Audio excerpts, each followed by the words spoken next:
if you decided to want that which you desire so strongly that it prepares you past your fears, that you experience the fear, as one book says, feel the fear and do it anyway, what would your life be like? And I'm saying to you that all of us who have been entombed by fear have the capacity to resurrect ourselves.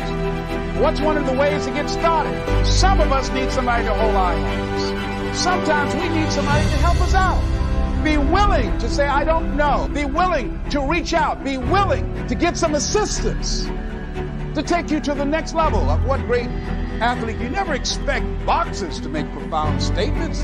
I think it was Joe Frazier who said this one. He says, all of us are like the blind man at some point in our lives standing on the corner, waiting for somebody to lead us across. So all of us at some point in our lives need some help, need someone to reach out to us, to throw out the lifeline, to help us go across some treacherous waters that we couldn't navigate by ourselves. None of us do it by ourselves. All of us at some point of our lives. We need that kind of help. We need that kind of assistance because we grow from the people we have in our lives that can enrich our lives personally, professionally, spiritually, and all the dimensions of our lives. We don't grow in a vacuum. You just can't turn on passion. You can't just turn on the desire to execute a task. Look at yourself. Look at yourself and remind yourself why you are doing what you are doing. Remind yourself that this struggle, this temporary pain, this fight that you're in, this is what will make you stronger and faster and smarter and better. The elite performers look at time and use time completely differently than the people who perform at an average level. People who win, who max out, they are in a much bigger hurry than the people who are average. And I'm not kidding you when I say this. They're in a bigger hurry to get to their destination, to get to their outcome. Their pace is faster. They walk faster. They talk faster. And their expectation when they're going to arrive at their destination is sooner.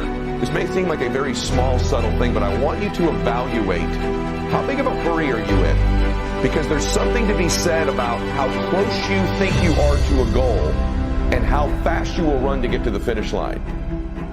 The people that win in life don't necessarily have more vision than you. See, it's not a lack of vision always that means that you are going to lose. It's a lack of a type of vision, which is depth perception. You think you're further away from the outcome, and so you pace yourself like it, and you jog all the time throughout your life. The people that win, they have a bigger vision, but they have accurate depth perception. They understand how close their goals are, how close their outcome is, and they're constantly in a sprint to get there throughout their day. That means consequently, they get started earlier and they finish later. They get up earlier. Throughout the day, they're in a bigger hurry to get to the places they need to be because the finish line in their mind is so much closer. I cannot emphasize this enough to you, is just the pace and the way time shrinks for elite performers compared to the average. You don't achieve worthwhile goals quickly or easily. They take time. They take struggle.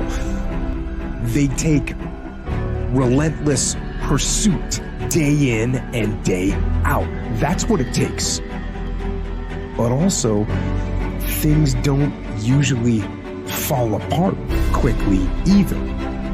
At least at first, it's a slow process. A little slip here, a little setback over there, a little wearing down of discipline and will over time. That's the thing. Success and failure are generally slow processes. Either slowly building things up or gradually tearing them down. And that's why I say you've got to pay attention. You have to watch. You have to watch every single second.